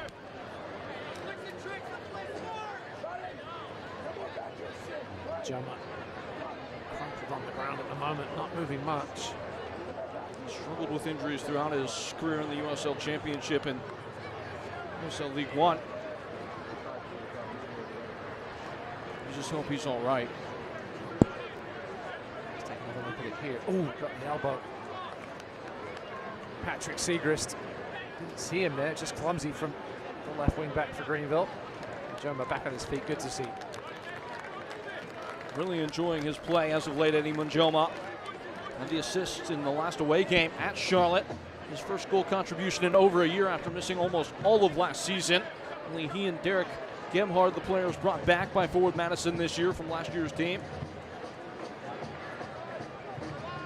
That's a set piece opportunity for forward Madison again. 50% of their goals this year, 6 of them total, have come from dead balls. Cagnane and Roman Torres. It belongs to Cagnane. A late arriving run, knocked down and into the side netting on the wrong side of the post. It was Kevin Carmichael who missed the mark. Carmichael tried to head it in. He perhaps would have been better if he just nutted it back across. It looks like we're going to have our first Madison substitutions of the night. It was a deep ball in. You can see Madison players arriving in the 6-yard box. Carmichael should have just knocked it back across. Here come the changes. Josh Bulma, with the assist last time out, has entered into the game, as well as a red-hot Ryan Carmichael. Carmichael, you might have to imagine, rather that actually is going to be Mark Segbers who comes on. A whole host of changes that were made there by forward Madison, so Segbers looks like he'll grab the captain's armband and immediately replace Eddie Manjoma. 2 players who are on either side of the USL Championship final in 2024. One for Charleston Battery and one for Phoenix Rising. And it looks like Derek Gebhardt will also be exited from the game. He has been subbed off now a team high 8 times this year, Gebhardt. His day is done. An hour's worth of work shift. He just had that one golden chance in the first half that he scuffed right at that man, the Mile Knight.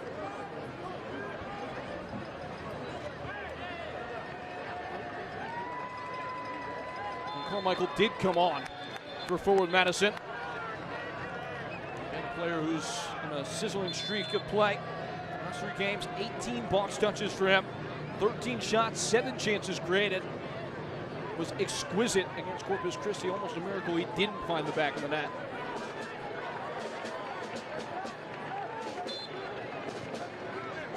Certainly changes up the midfield look for forward Madison. Chapo Herrera trying to take advantage of that fact. Segbers is going to push up into the midfield. He can do that. Can play wing back, can play in midfield. We've seen him do both throughout his career, something that Matt Glazer noted as a reason why they added him. Just working back to full fitness. Mark Segbers got hurt in the opener and only played the first 45 minutes.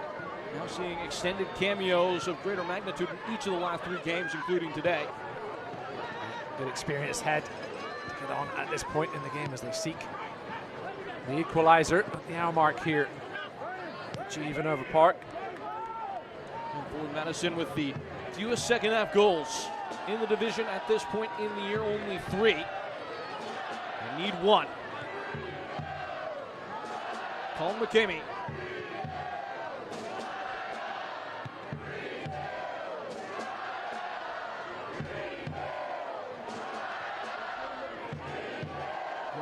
Greenville backing off and allowing Madison to play around in their own end.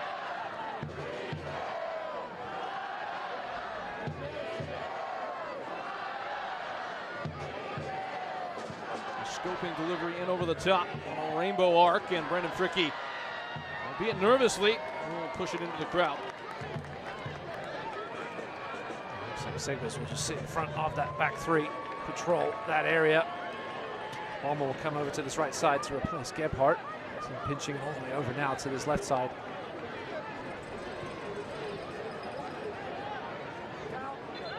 Wobbly there, and it will be a free kick for Greenville, forehand ball. 7 total shots in this game. Madison XG is currently sitting at 0.1. Greenville not much better at 0.19. Matt Glazer going to the bench early here to try and shake things up offensively. In fact, it actually is a throw for Greenville. Bulma, his first involvement. It comes to a quick and snapping end, and Greenville are on the break. Chapo Herrera with company. Rodrigo Robles wide for Patrick Segrist, who stumbles and will win a corner kick. Looked like it was all coming undone, but Greenville happy to take a set piece. Patrick Segrist getting forward again. I'm not sure he expected this ball from Robles. First touch let him down a little bit. I think it might have come off him in the end. least that's what Carmichael, I think, was claiming. It's using his corner then. Boyce will take it. Chance to twist the knife in the back of his former club. Devin Boyce presiding over the corner. It's a buzz in the box. A whole bunch of pushing and shoving and crumpling there. After the collision was a Madison player. It's so hard as a referee to keep an eye on every bit of contact in the box when these set pieces are happening. Madison are claiming there was a kick out. They're asking if the assistant referee saw anything. It was a good distance from that, though. I highly doubt it. Torres, who's down. Take a look under the hood. Brian Torres here coming across. Well, Leotti certainly lashed out a little bit. He was claiming he was being held. He is on a yellow card. There is no video-assisted referee, so the referee does have the chance to confer with his linesman. Has that communication mechanism you see on his hat. If one of them saw something, we could get an escalation of things, but it looks like it'll just be a talking to now.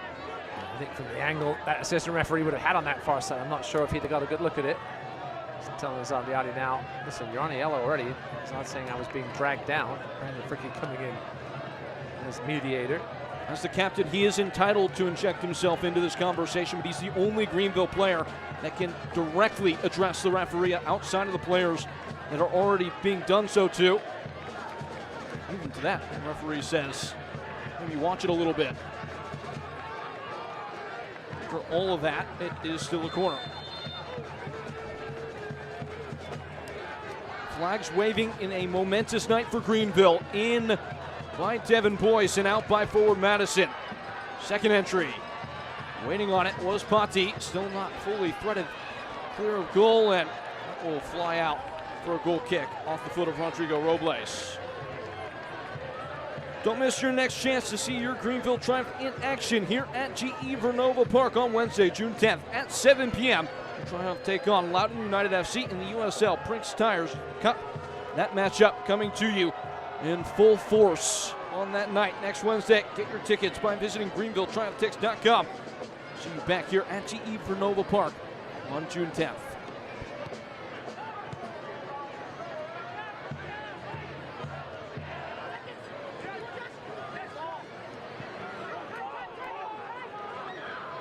It's Torres tormenting Greenville, and now it's Carmichael's turn. Well-shaped ball, but Evan Lee in the way. Robles tricks and flicks, but Bulma's on it now. Josh Bulma. And Gubu able to coast clear. It's a ricochet. It's Stephen Honor. Madison just trying to, maybe for at least a continuous spell, make things uncomfortable for Greenville. Not been too bothered so far since taking the lead. Good job of defending there by Triumph, keeping everything in front of them. Not making any silly, rash challenges, pushing inside that 18-yard box. See Evan Lee giving a clap and the fist pumps to his buddies back there.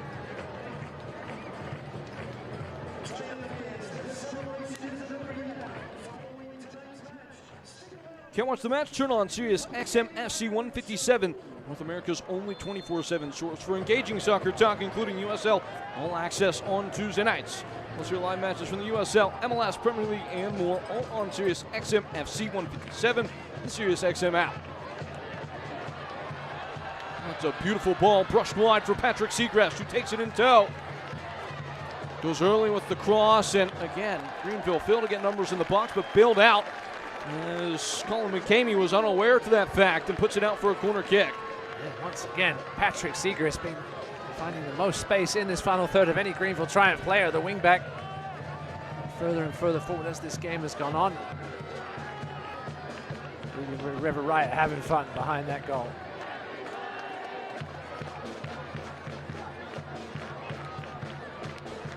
Greenville in search of extended separation with an in-swinging corner. Their top marksman's foot, Patrick Segrest over top. Rising a mile for it was Liani. It's still skipping about. Anxiously hooked clear by Mark Segbers. Greenville unable to go it again. That was okay. Madison were looking to pick that one off and get going the other way. This allows Greenville players to get back. A couple of defenders were stuck in the penalty box. Both managers noted that the transitional phase might be important. It has, but maybe not in the way you suspect. Both teams breaking down in those transitional moments throughout the course of the game. Another toppling, that time by Chapo Herrera, and it looks like Greenville are prepping us up. See if they get the chance to make it right now.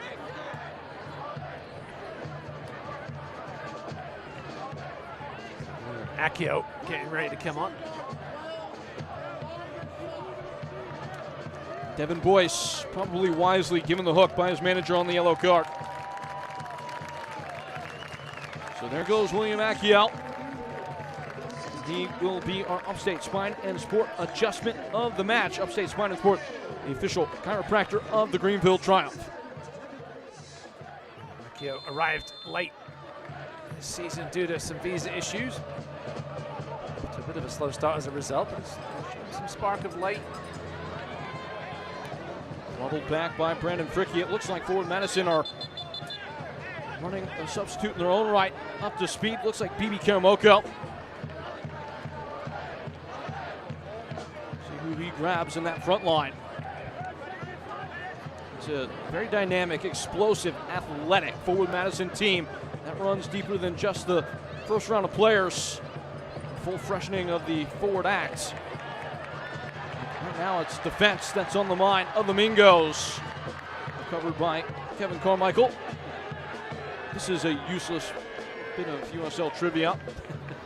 But I feel like I made a reputation for that kind of thing these days. And with now Ryan Carmichael on the field, Fort Madison fielding the only 2 Carmichaels in the history of USL League One at the same time.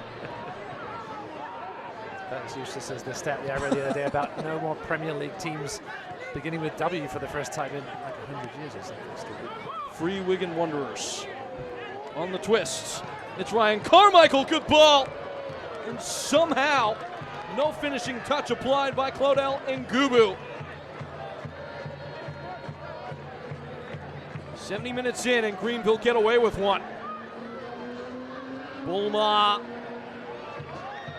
Just picking his pocket was Connor Evans. Crushing collision. Cabito Fritz and will be Greenville ball. Cabito Fritz down. Taking a look at that chance there. Carmichael with a lovely little move around Patty. Just between the 2 Madison players in the vicinity. Comes that substitution you talked about, Peyton. Ngubu was sturdy at the front, but lacked that final product. And to that point, BB Karamoko will go in search of the leveler. Ngubu's day is done. Looks like Guido Fritz is really struggling now. They're already signaling for a sub. That'll be the final change that Greenville can make in this game. It wouldn't be for a head injury here, which would unlock the extra substitute. Although this would only be the 3rd change of the game because that first half sub of Rodrigo Robles happened in live play. This would be the final substitution window for Greenville. Yeah, it's an interesting one. What they could do here. Let's take another look at it. Just caught him on that right foot, perhaps. Guido Fritz went down in a heap. Daniel Wu, the really only 2 centre back or even right back option, perhaps. Tara Polak on the bench. I see a left-sided player. Evan Lee could perhaps go over there if they see what they decide to do. And this is the real question for Dave Dixon, and one I want you to evaluate as well, partner. Do you risk maybe making any extra changes that you had previously predated for later in the game right now?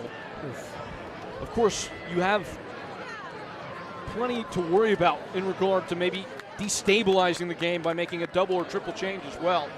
Yeah, I think with the way things are happening here in the 1-0 lead, I think you just have to make a standard straight-up swap here. Get a defender on, whether it's Wu or Polak, and make some changes. Fritz.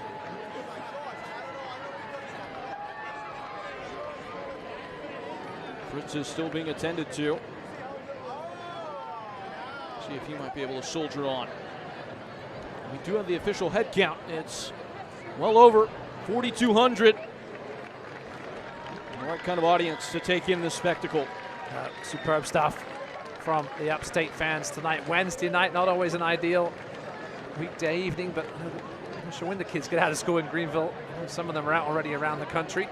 Plenty there in attendance this evening to witness this historic night. The first of many. GE Vernova Park. Unfortunately, for Camilo Fretz, his first dalliance in this arena is done at 72 minutes, and it will be only the one change.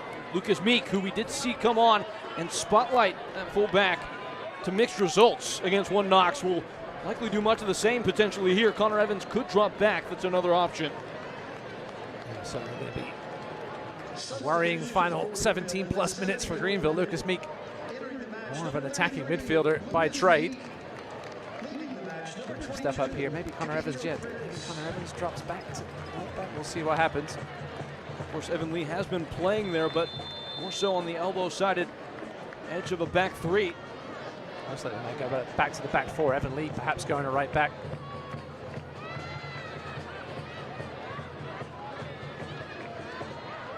Wobbly header back towards Brandon Fricky, who clears the lines.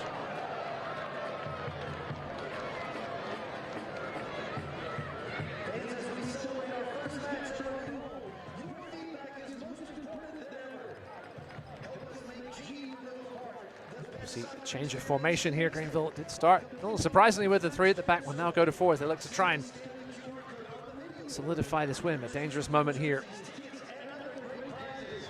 Long throw, launched in. And it looks like a whistle will come for some illegal contact in the box. Don't miss your chance to wrap the Greenville Triumph with our latest merchandise. Head to www.shopgreenvilletriumph.com. Gear up with the latest official merch, from kits and scarves to hats and more. Cheering in the stands or watching at home, show everyone who you support. Get your merch today. Wear green with pride.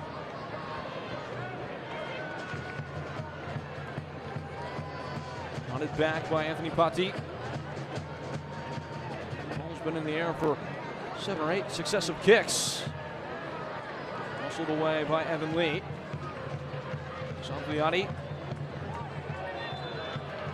Clashing collision as Lucas Meek introduces himself to the tie. And it does look like he will set up on the right side. Lucas Meek can play wide or centrally.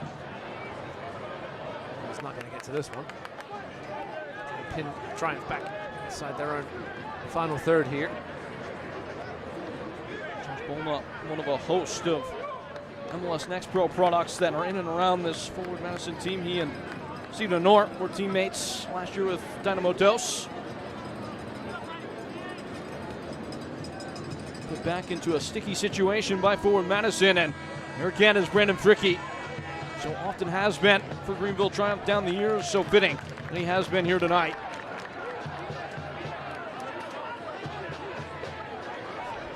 Robles. Couldn't rocket by the first barricade in his way. McCamey. Forward Madison have been stilted and stagnant. Still only the one shot on target. 2, excuse me. I'm gonna shortchange them. Yeah, 1 in each half, but neither of them particularly threatening. Marma did have to come out and make that one big stop earlier. Edge of his box, but he's been a quiet man since then. I think he'll be happy with that. Not that second goal though. Otherwise these final 15 minutes are going to be a little squeaky. It's going to be a free kick for Forward Madison. If there's any way for them to get back in, this feels like it might be the most fitting for them. Some of the edge in possession now, 56.9%. 15% better passing actually tonight than Greenville. It's been a struggle for them to string together more than 2 or 3 passes. That's a good ball, unmarked man. Almost looked like the Forward Madison player didn't know how much time they had. Greenville looking to get away. Meek. It somehow stayed on for an oar. Getting there first and winning the race is Evan Lee. He's turning back the clock a little bit here tonight. Covered a lot of ground.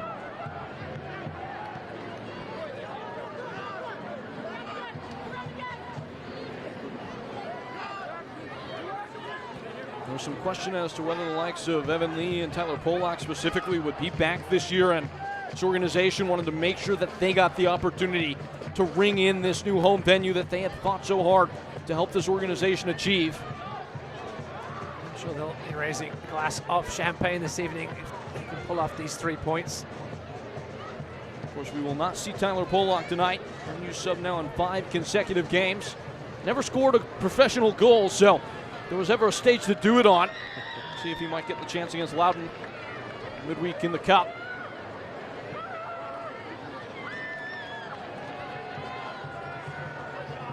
Again, he and Evan Lee were in the first ever game in the history of USL League One. Those so many years ago now.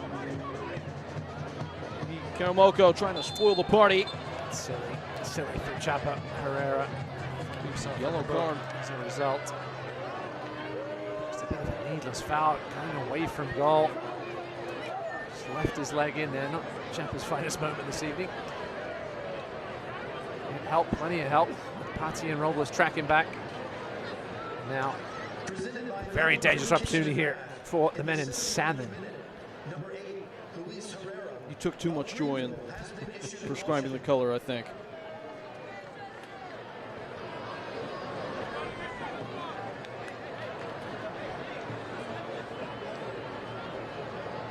Setting his 4-man wall up. This looks like it's going to be potential strike on goal. Kanyani maybe.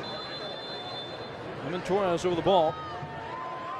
Kenny Kanyani through the wall and saved away. Amal Knight sprawls and keeps it 1-0.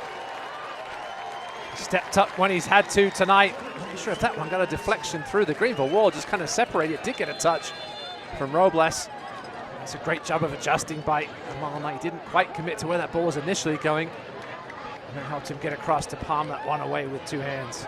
And no VAR, so if the ball did come off the hand of Rodrigo Robles, that is nothing but something in the rear view getting smaller and smaller. It is a corner kick, and it will be a change as Krafala Toure, for the 2nd consecutive match, will get the run out. Made his league debut against Corpus Christi. He'll get 10 minutes here at least. And again, the league's leader in corner kick goals, forward Madison, cast their attention toward the center of the box. Only scored 1 last year, already 5 this year, and they did score 1 last time out against Corpus Christi. Ball in.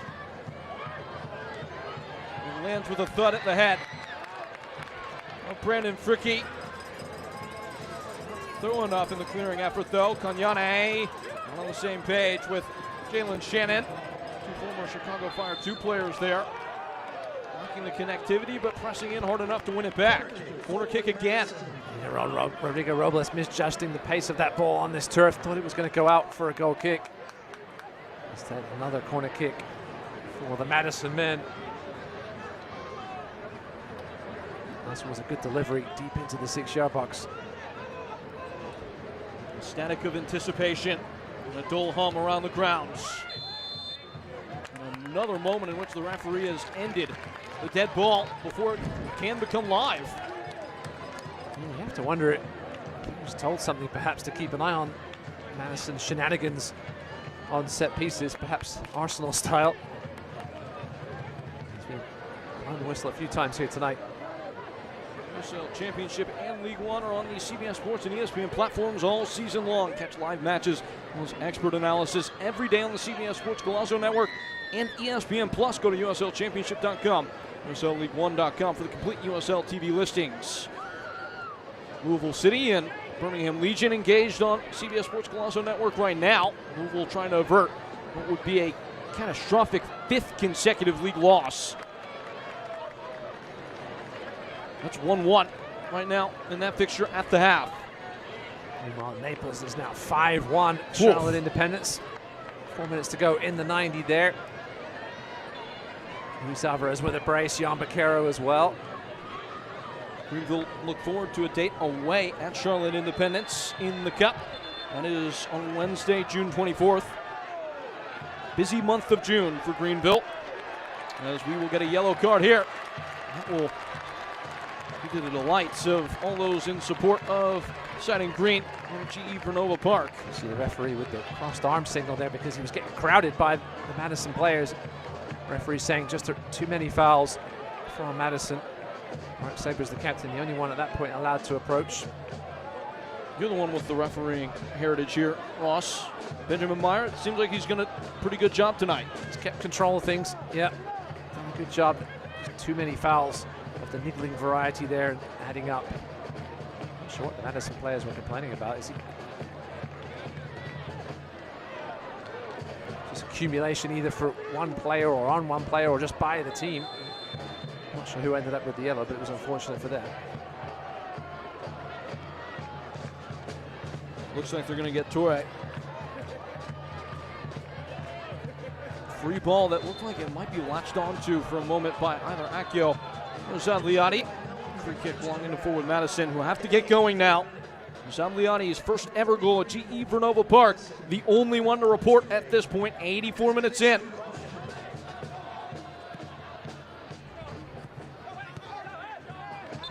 Snatching at it there was Ponti, and push out for a throw. eFootball is your live your dream, rep your team, and play as your favorite USL Championship club. eFootball is free to play. Download now.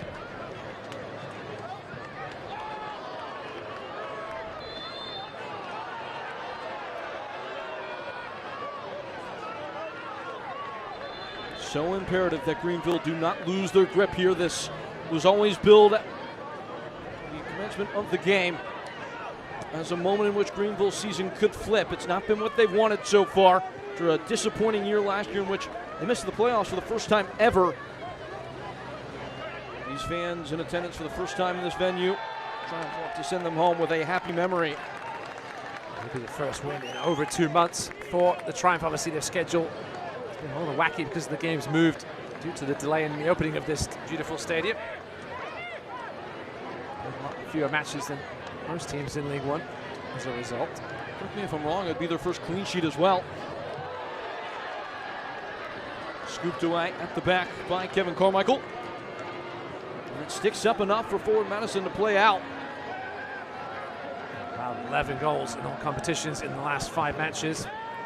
Greenville none tonight so far. Looking to hang on here, keeping pressing. There's a chance for Madison to break. How about that from the composure perspective for Segbers, and it's wielded an opportunity for BB Karamoko.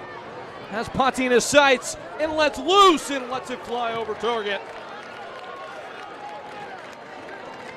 A teasing touch, and it looked like it all opened up. Yeah, we had a great view of it here. Karamoko got Paddy on the inside. A little dink right here, opened things up.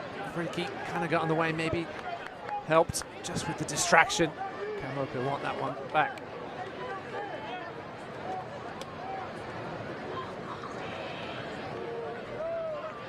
Greenville coming up on what would be their 47th ever regular season victory in the USL League One. Right on the heels of Union Omaha. They've done it in a bunch of different venues. They will do it in this one from here on out. Trying to help towards that aim is Rodrigo Robles, who sees Chapa Herrera. Herrera heaves it high. That was the bright and blinking chance to end it. Chapa Herrera doesn't get to make too many forays into the opposition's box. First touch was a good one. The second touch on the strike just let him down as another one goes into the Reedy River Riot in the second half. We'll see if the veteran midfielder lives to rue that. It's been a bit of a stop and start affair in this half, so you can't expect a decent helping of stoppage time as another foul is called right on cue.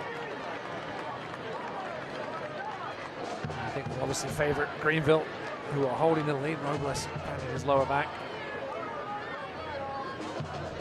So really haven't shown much of anything in the final third here in the second half. Just the one shot on target. Greenville themselves with none. Ponti. For the first time tonight, the offside flag looks like it's up. Patrick Seegers, if you had money in your pool for him being the first player offside in this stadium, well done.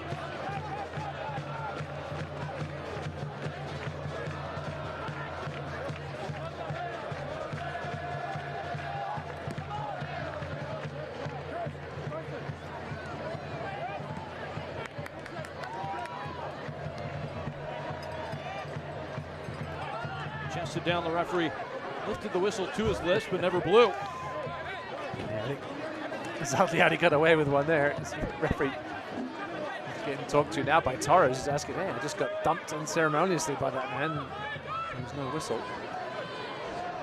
On the yellow card as well. Here's Roman Torres. Just ran out of ideas in space. Liani's down again. That's going to be a yellow card. Looks like to Mark Segbers.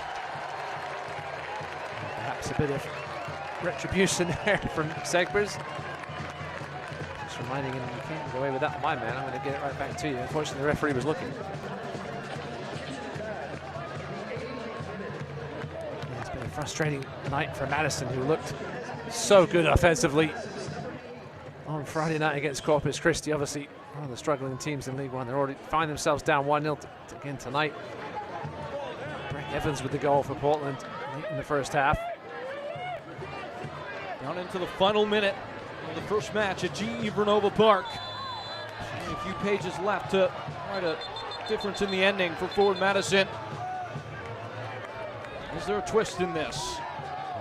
Plenty of players getting a close look at this turf in the second half. Too many players on the ground. Certainly hasn't been the prettiest of affairs. Greenville won't care too much though if they hold on here. Diving in at it was Roman Torres. It's turned to the opposite end, and on to it is Accio. There he goes! Accio straight at the goalkeeper. It's good work by Kevin Carmichael to get back there. At least cause Accio some grief. Awkward spot there for the goalkeeper all night. You'd expected Accio to win that race, but Carmichael turned on the Jets.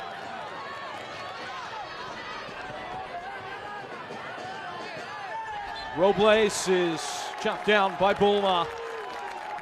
He's calling for the card. I don't think he's going to have that prayer answered by Benjamin Meyer, but it will be a free kick, and Greenville will excruciatingly so for forward Madison. Extract as much time as possible. 3 minutes of stoppage time. 3 minutes for 3 points for Greenville.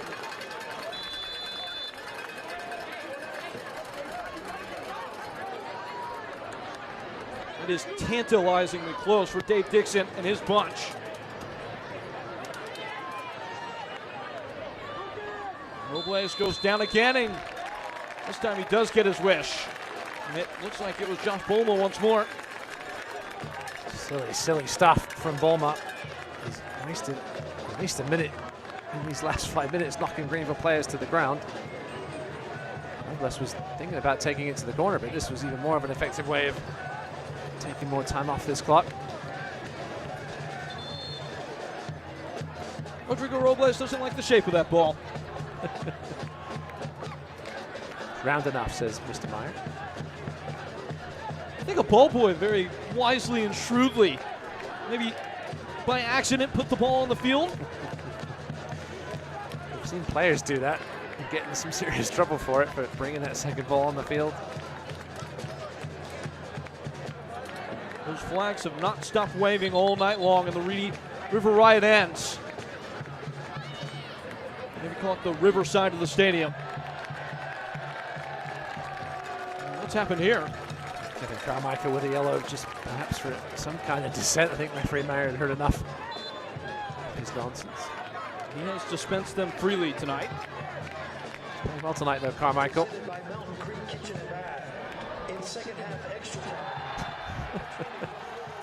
More of a wrestling match here to end this one. This foul goes Madison's way somehow. Smart by Robles to ensure that no quick restart can happen. Arguably illegal. If the player had played the ball into him, it would have been an automatic yellow card. Less than a minute left, and Accio has confiscated it. That favor is paid right back by Roman Torres, who rises up and rails one into the box. Fricky's not fully done away with it. They're going to get a high boot. I think he got the offside. Maybe the high boot. He did look across to his linesman on this near side. Offside is the official ruling. Costly mistake by Madison. It looked like a potentially good ball to begin with. Ricky was back there dealing with a number of players in Salmon, but at least one of them was offside and a chance to breathe here.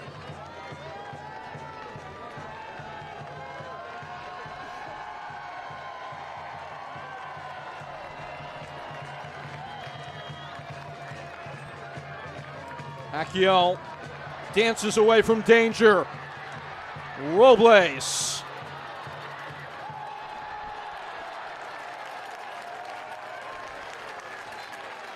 Feels like a fitting way for it to finish. And they are singing Up the Ump at GE Vernova Park. The first game in their home venue for Greenville. And it goes good. 1-0 the final. Yeah, the match unfortunately didn't live up to the occasion quality-wise, but the Triumph fans and players won't care. It's 3 points in the bag. It's been a long time since they've been able to say that as the fireworks go off in the upstate. An iron-sided performance from the home side. Greenville Triumph take it across the line forward Madison. We'll have to wait a little longer to get their first ever win away. To Greenville and the South Carolinians. All smiles. See the hugs say what they mean here. Kamito Fritz on his feet. That's good to see after taking that nasty knock off his leg. Plumes of rising green smoke. Well earned by that man, Azad Liati, who entered the only and decisive goal in this game to set the Flares off in favor of Greenville Triumph. We break it all down when we return. The final score, Greenville 1, Ford Madison 0.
The night of ceremony melts into celebration at GE Vernova Park as Greenville Triumph taste victory for the first time in the new digs. A pyrotechnic performance from the home side to take it 1-0 over forward Madison with, of course, Mr. Greenville Triumph himself, Ross Davenport. I am Peyton Gallagher, and this is exactly the shape of what was a decisive performance for Greenville, one that was much needed, Ross. And it started like this by the way of Azad Liati. Yeah, it was a match of few quality chances. This one, we weren't sure if we were going to get one with that first touch from Liati. I love the little 1-2 with him and Devon Boyce. And the finish was perfect inside JT Harms' far post.